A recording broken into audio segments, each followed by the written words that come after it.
Hello friends, study with bank के current affair session में आपका स्वागत है। ये current affair SSC, banking, railway, state PCS, CDS, CAPF, NDA और अदर कॉम्पिटिटिव एग्जाम आदि में सहायक होंगे। आज की डेट है 14 दिसंबर 2020। तो चलिए आज का करंट अफेयर शुरू करते हैं। आज का पहला प्रश्न है, हाल ही में युवा गणितज्ञों के लिए रामानुजन पुरस्कार 2020 से किसे सम्मानित किया गया है? Option A Adam Harper, option B Sai Evra, option C doctor Carolina Orujo, option D Ranjit Singh Desale.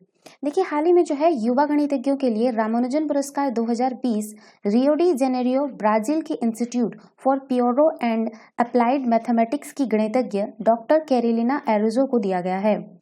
उन्हें बीज गणितीय ज्यामिति में उनके उत्कृष्ट कार्य के लिए यह पुरस्कार प्रदान किया गया है। उनका कार्य क्षेत्र बाइरेशन ज्यामिति पर आधारित है, जिसका उद्देश्य बीजगणितीय संरचना को वर्गीकृत करना और उनका वर्णन करना है। युवा गणितज्ञों के लिए रामानुजन पुरस्कार विकासशील देशों हेतु वर्ष 2005 से प्रतिवर्ष प्रदान किया जाता है। इसे मूल रूप से सैद्धांतिक भौतिकी के लिए अंतर्राष्ट्रीय केंद्र नील्स हेनरिक हेबल मेमोरियल फंड और अंतर्राष्ट्रीय गणितज्ञ संघ द्वारा स्थापित किया गया था।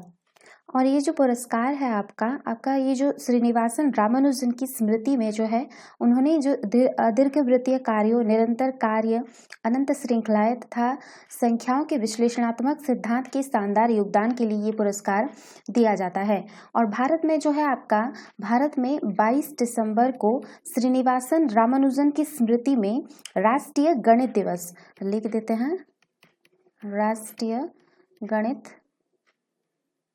गणित दिवस। ओके, राष्ट्रीय गणित दिवस मनाया जाता है। यह विकासशील देश में उस शोधकर्ता को प्रदान किया जाता है जिसकी आयु पुरस्कार प्रदान किए जाने के वर्ष तक 45 वर्ष से कम हो और जिसने एक विकासशील देश में उत्कृष्ट शोध किया है। तो इसका सही आंसर होगा ऑप्शन सी, डॉक्टर कैरोलिना ओरुजो। चलिए नेक्स्ट क्वेश्चन पे चलते हैं। बाल विकास और बाल अधिकारों के संरक्षण की दिशा में यूनिसेफ के अतुलनीय योगदान को रेखांकित करने हेतु प्रतिवर्ष यूनिसेफ दिवस कब मनाया जाता है? ऑप्शन ए 11 दिसंबर, ऑप्शन बी 27 सितंबर, ऑप्शन सी 15 मार्च, ऑप्शन डी 3 जनवरी। देखिए, बाल विकास और बाल अधिकारों के संरक्षण की दिशा में यूनिसेफ के अतुलनीय योगदान को रेखांकित करने हेतु प्रतिवर्ष 11 दिसंबर को यूनिसेफ दिवस का आयोजन किया जाता है। इस वर्ष जो है संयुक्त राष्ट्र की इस स्थायी संस्था ने इसकी स्थापना के 74 वर्ष, ध्यान रखिएगा 74 वर्ष पूरे कर लिए हैं। यूनिसेफ का गठन जो है संयुक्त राष्ट्र महासभा द्वारा 11 दिसंबर 1946 को संयुक्त राष्ट्रीय अंतर्राष्ट्रीय बाल आपातकालीन कोष के रूप में किया था। इसकी स्थापना मुख्य तौर पर द्वितीय विश्व युद्ध के बाद बच्चों और माताओं के स्वास्थ्य, पोषण, शिक्षा और सामान्य कल्याण के सुधार आदि में के उद्देश्य से की गई थी। वर्ष 1953 में यह संयुक्त राष्ट्र का एक स्थायी हिस्सा बन गया और अंतर्राष्ट्रीय एवं आपातकालीन शब्दों को हटाकर इस संगठन का नाम संयुक्त राष्ट्र बाल कोष कर दिया गया। हालांकि इसके मूल संक्षिप्त नाम जो यूनिसेफ है वो बरकरार रखा गया। वर्तमान में जो है यूनिसेफ विश्व के 190 से अधिक देशों में कार्य करता है। इसका उद्देश्य बच्चों के जीवन को बचाना, उनके अधिकारों का संरक्षण और क्षमता निर्णय में उनकी मदद करना है। यूनिसेफ को जो है आपका वर्ष 1965 में है नोबेल शांति पुरस्कार दिया गया था, शांति पुरस्कार। और 2006 में जो है आपका इंदिरा गांधी शांति पुरस्कार 2006 में बोल रही हूँ आपका, इससे पहले आपका 1986 में जो है आपका इंदिरा गांधी शांति पुरस्कार, ठीक है, इंदिरा गांधी शांति पुरस्कार। और उसके बाद में आपका 2006 में जो है आपका प्रिंस ऑफ अस्तूरियस, सॉरी मैं यहाँ ऊपर लिख दे रही हूँ, ठीक है, आप लोग देख लीजिएगा, Prince of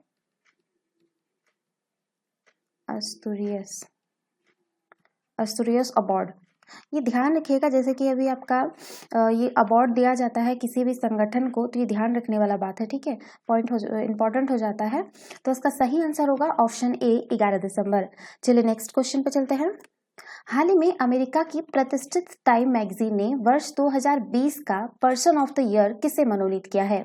option A Joe Biden, option B Kamala Harris, option C Donald Trump, option D A और बी दोनों। देखिए, अमेरिका की प्रतिष्ठित टाइम मैगजीन ने अमेरिका के नवनिर्वाचित राष्ट्रपति जो बाइडन और कमला हैरिस को संयुक्त रूप से वर्ष 2020 का पर्सन ऑफ द ईयर मनोनीत किया है। टाइम मैगजीन द्वारा किसी प्रभावशाली व्यक्ति अथवा संस्था को मनोनीत करने की शुरुआत जो है वर्ष 1927 में की गई थी और शुरुआत में इसे मैन ऑफ द ईयर के रूप में जाना जाता था। हालांकि बाद में इसका नाम बदलकर पर्सन ऑफ द ईयर कर दिया गया। यह सम्मान ऐसे किसी व्यक्ति, समूह, आंदोलन या विचार को दिया जाता है जिसने किसी एक वर्ष के विशेष रूप से सबसे अधिक प्रभाव डाला हो। हालांकि यह आवश्यक नहीं है कि यह प्रभाव सकारात्मक ही हो। उदाहरण के लिए आपका 1983 में जो है नाजी पार्टी के नेता थे अडोल्फ हिटलर को भी पर्सन ऑफ द ईयर के रूप में नामित किया गया था। और वर्ष 2019 में युवा जलवायु परिवर्तन कार्यकारी ग्रेटा थनबर्ग को पर्सन ऑफ द ईयर के रूप में नामित किया गया था, जो कि इस सम्मान पाने वाली सबसे कम उम्र की विजेता बनी थी। तो इसका सही आंसर होगा ऑप्शन डी ए और बी दोनों। चलिए नेक्स्ट क्वेश्चन पे चलते हैं। हाल ही में जारी international property consultant Knight Frank द्वारा ग्लोबल हाउस प्राइस इंडेक्स 2020 में भारत कौन से स्थान पर है? Option A 54, option B 47, option C 50, option D 49। देखिए, हाल ही में जो है international property consultant Knight Frank द्वारा ग्लोबल हाउस प्राइस इंडेक्स 2020 की तीसरी तिमाही रिपोर्ट जारी की गई है, जिसके अनुसार भारत 7 पायदान फिसल के जो है आपका 54वें स्थान पर आ गया है। आपका बात करें 2019 के बारे में, तो 2019 की तीसरी तिमाही में जो है ये 47वें स्थान पर था। 47वें स्थान पर था। वैश्विक घरेलू मूल्य सूचकांक के बारे में बात करें तो 2020 इंडेक्स की मुख्य बिंदु में भारत में घरों की औसत कीमत जो है 2020 की तीसरी तिमाही में पिछले 2019 की तीसरी तिमाही के मुकाबले जो है आपका 2.4% गिर गई है और भारत जो है 7 पायदान फिसल कर 54वें स्थान पर आ गया है।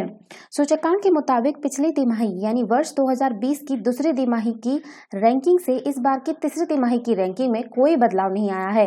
हालांकि क्योंकि जो भारत है वो भारत दूसरी तिमाही में भी 56 देशों में से 54वें स्थान पर ही था।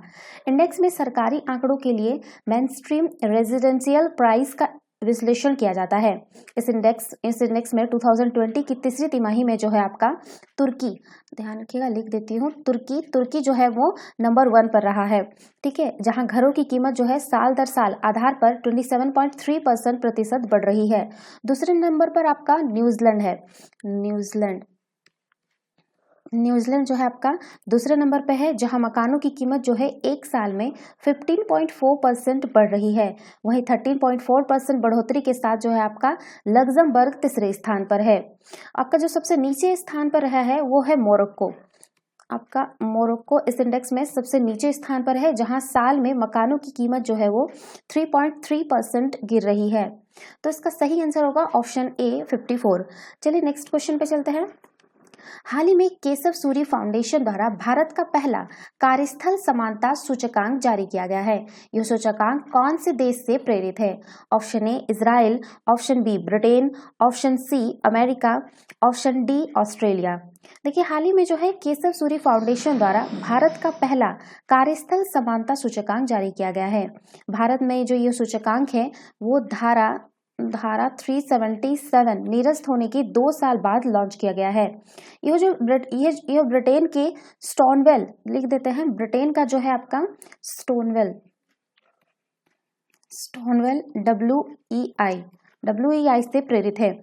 तो ये जो है केशव सूरी फाउंडेशन जो है भारतीय कॉर्पोरेट जगत के IWEI को लॉन्च करने के लिए स्टोनवेल यूके प्राइड सर्कल और federation of Indian chambers of commerce and industry यानी फिक्की के साथ मिलकर कार्य किया है। इसकी पहली रिपोर्ट में जो है 65 कंपनियों के विविधताओं और समावेश टाटा को शामिल किया गया है। इस सूचकांक ने कंपनियों को 3 श्रेणियों में वर्गीकृत किया है: स्वर्ण श्रेणी, रजत श्रेणी और कांस्य श्रेणी। तो इसका सही आंसर होगा option B, Britain.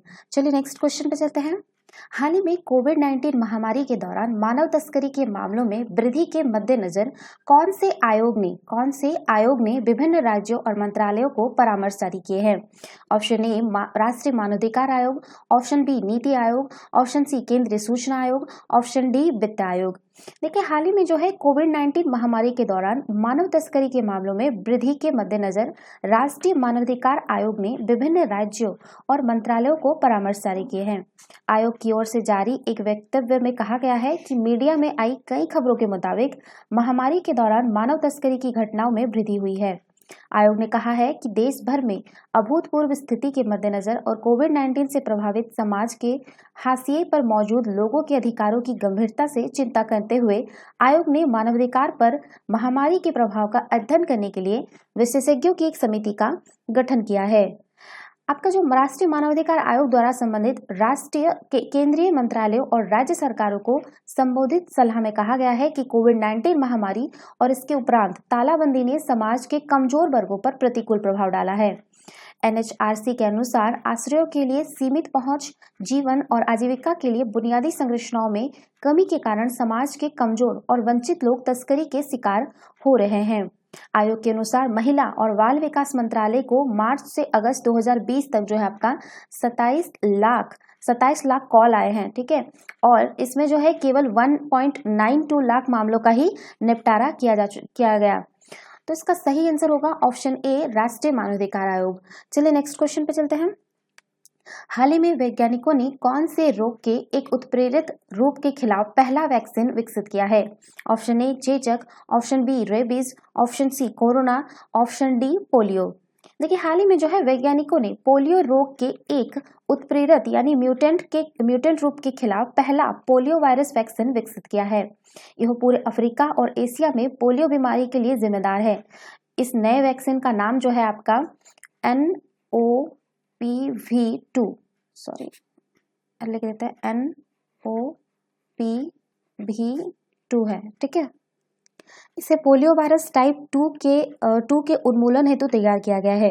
Polio virus का यह वैक्सीन के खिलाफ प्रतिरोधक क्षमता विकसित करना न के बराबर है, साथ ही इसके पुनः प्रसारित होने की संभावना भी कम है। बात करते हैं इस वैक्सीन के बारे में। तो ये जो 10 लेसेंट के 2 शोध पत्रों में प्रकाशित नए शोध के अनुसार नया टीका जो है स्वस्थ वयस्कों, बच्चों और शिशुओं में परीक्षण के समय समान प्रतिरक्षा प्रतिक्रिया उत्पन्न किया गया है। नए शोध में वैज्ञानिकों ने वयस्कों, छोटे बच्चों और शिशुओं में समानांतर नैदातिक अध्ययनों के NOPV2 का मूल्यांकन किया। अलग अलग देशों में पोलियो वायरस टाइप 2 के लिए प्रयोग में लाई जा रही सवीन ऑरल वैक्सीन की तुलना में उनकी सुरक्षा और इम्यूनिसिटी का आकलन करने के लिए NOPV2 का डिजाइन किया गया है। तो इसका सही आंसर होगा ऑप्शन डी, पोलियो। चलिए नेक्स्ट क्वेश्चन पे चलते हैं। हाल ही में इंडिया मोबाइल कांग्रेस 2020 का आयोजन 8 से 10 दिसंबर को वर्चुअल माध्यम से किसके या किनके द्वारा किया गया है? ऑप्शन ए दूरसंचार विभाग, option B cellular operators association of India, option C सूचना विभाग, ऑप्शन डी ए और बी दोनों। देखिए हाल ही में जो है आपका हाल ही में इंडिया मोबाइल कांग्रेस 2020 का आयोजन जो है आपका 8 से 10 दिसंबर के बीच में किया गया है और यह जो है आईएमसी का चौथा संस्करण था। इसका आयोजन जो है आपका दूरसंचार विभाग और cellular operators association of India द्वारा किया गया है। प्रधानमंत्री नरेंद्र मोदी ने इसके उद्घाटन सत्र को संबोधित किया था। आईएमसी 2020 का विषय समावेशी नवाचार, स्मार्ट, दूर सुरक्षित और स्थायी यानी स्मार्ट, सिक्योर, सस्टेनेबल है। इसका उद्देश्य प्रधानमंत्री की आत्मनिर्भर भारत, डिजिटल समावेशन और स्थायी विकास, उद्यमिता और नवाचार के लक्ष्यों को आगे बढ़ाना है। इन लक्ष्यों में दूरसंचार और उभरते हुए प्रौद्योगिकी क्षेत्रों में विदेशी और स्थानीय निवेश आकर्षित करना और अनुसंधान तथा विकास को हतोत्साहित करना भी शामिल है। इस कार्यक्रम में विभिन्न मंत्रालयों के अधिकारी, दूरसंचार और वैश्विक कंपनियों के मुख्य कार्यकारी अधिकारी और 5G, artificial intelligence, internet of things, data analytics, cloud और एज कंप्यूटिंग, ब्लॉकचेन, साइबर सुरक्षा, स्मार्ट शहर और ऑटोमेशन जैसे क्षेत्रों के विशेषज्ञों ने हिस्सा लिया। तो इसका सही आंसर होगा ऑप्शन डी, ए और बी दोनों। चलिए नेक्स्ट क्वेश्चन पे चलते हैं। हाल ही में वर्चुअली आयोजित 10वीं ग्लोबल स्पोर्ट समिट के दौरान फिक्की इंडिया स्पोर्ट्स अवार्ड 2020 के sport person of the year पुरुष, ध्यान रखिएगा, sport person of the year पुरुष का पुरस्कार किसे सम्मानित किया गया है? Option A Sushil Kumar, option B Virat Kohli, option C Bajrang Punia, option D Vinesh Phogat. देखिए, भारतीय एथलीटों बजरंग पुनिया और एनावेलिन क्लाउडिन की वर्चुअली आयोजित 10वीं ग्लोबल स्पोर्ट समिट के दौरान फिक्की इंडिया स्पोर्ट अवार्ड 2020 के शीर्ष पुरस्कार से सम्मानित किया गया है। वर्ष 2019-20 सीजन के शानदार प्रदर्शन के लिए करने वाले दोनों एथलीटों ने अपनी अपनी श्रेणियों में sports person of the year का पुरस्कार जीता है। अब बात करते हैं इसमें, तो आपका बजरंग पुनिया को जो है ये तो इसका तो सही आंसर हो जाएगा ऑप्शन सी, ये पर्सन के लिए, पुरुष के लिए दिया गया है। अगर महिला के बारे में बात करें, तो महिला जो है आपका एनावेलिन व्लारिवन, इनको दिया गया महिला, ठीक है, महिला को sports person of the year महिला है जो वो एनावेलिन व्लारिन रही है। और अगर पुरुष का बात करें तो बजरंग पुनिया। और स्पोर्ट्स पर्सन ऑफ द आपका जो खेलों को बढ़ावा देने वाली श्रेष्ठ कंपनी जो है, श्रेष्ठ कंपनी है, अगर कोई कंपनी का बात करेंगे, कंपनी और निजी, वो भी प्राइवेट है, ठीक है, ध्यान रखिएगा, गवर्नमेंट नहीं है, निजी क्षेत्र का अगर कोई बात करे तो है अनिल कुंबले। इनकी कंपनी जो है वो स्पोर्ट्स को बढ़ावा देने के लिए इनको चुना गया है, ठीक है, इस अवार्ड से। और आपको है, और अगर स्पोर्ट को बढ़ावा देने वाला सर्वश्रेष्ठ राज्य का बात करें तो राज्य में आपका मध्य प्रदेश एमपी को चुना गया है, ठीक है। तो ध्यान रखिएगा, ये महिला के लिए, ये कंपनी के लिए दिया गया है, किसी राज्य के लिए, और ये पुरुष के लिए। तो इसका सही आंसर होगा ऑप्शन सी बजरंग पुनिया। चलिए नेक्स्ट क्वेश्चन पे चलते हैं। हाल ही में कृषि मंत्रालय द्वारा कौन से केंद्र शासित प्रदेश को भारत का पहला 100% जैविक केंद्र शासित प्रदेश घोषित किया गया है? Option A Lakshadweep, option B Jammu और कश्मीर, ऑप्शन सी दिल्ली और ऑप्शन डी दमन और दीव। देखिए, जो खेल पुरस्कार है जो आपका कृषि मंत्रालय द्वारा लक्षद्वीप को पहला भारत का 100% जैविक केंद्र शासित प्रदेश घोषित किया गया है। इस केंद्र शासित प्रदेश में सभी कृषि कार्य बिना सिंथेटिक उर्वरकों और कीटनाशकों का इस्तेमाल की जाती है, जो सुरक्षित खाद्य उत्पादों तक पहुंच प्रदान करती है और कृषि को पर्यावरण की अधिक अनुकूल गतिविधि बनाती है। लक्षद्वीप जो है सिक्किम के बाद, ये तो हो गया आपका केंद्र शासित प्रदेश में पहला बना है, लेकिन अगर उससे पहले अगर बात करें तो सिक्किम जो है आपका सिक्किम बना है जो राज्य में, सिक्किम राज्य जो है भारत का पहला 100% जैविक राज्य घोषित किया गया है, ठीक है। तो ये दोनों ही हैं अभी, जो सिक्किम और आपका लक्षद्वीप जो है, वही दो ऐसे केंद्र शासित प्रदेश, और ये सिक्किम राज्य है जो 100% जैविक है, ठीक है। तो ये पहला जो है केंद्र शासित प्रदेश होगा और ये पहला राज्य होगा जो 100% जैविक है। यह केंद्र द्वारा केंद्र सरकार की परंपरागत कृषि विकास योजना के तहत उचित प्रमाण पत्र और घोषणाएं प्रदान करने के बाद बना है। अब लक्षद्वीप जो है, अब लक्षद्वीप के बारे में बात करते हैं। लक्षद्वीप जो है 36 द्वीपों से में सबसे छोटा केंद्र शासित प्रदेश है। इसमें जो है आपका 12 एटोल है, 12 एटोल है, 3 रिफ्स है, सॉरी गलत लिख दे रही हूं मैं, फिर से लिख दे रही हूँ, 12 एटोल है आपका, 3 आपका रिफ्स है, 3 रिफ्स पता होगा आपको, 5 डूबे हुए बैंक है, ठीक है, डूबे हुए, ध्यान रखिएगा, डूबे हुए बैंक है। और आपका 10 जो है 10 आबाद द्वीप है, जहाँ पे जनसंख्या है अभी, ठीक है, आबाद द्वीप शामिल है। लक्षद्वीप की जो राजधानी है वो कावरत्ती है। लक्षद्वीप प्रशासक जो है प्रफुल्ल खोड़ा पटेल है। प्रफुल्ल पटेल वर्तमान में दादर नगर व हवेली और दमन और दीव के प्रशासक है। उन्होंने 5 दिसंबर 2020 से लक्षद्वीप प्रशासक का कार्यभार संभाला है। तो इसका सही आंसर होगा ऑप्शन ए लक्षद्वीप। तो ये थे आज के करंट अफेयर। वीडियो पसंद आए तो लाइक शेयर और कमेंट करना ना भूले, साथ ही साथ चैनल को सब्सक्राइब करना ना भूले। Thanks for watching, have a nice day, take care.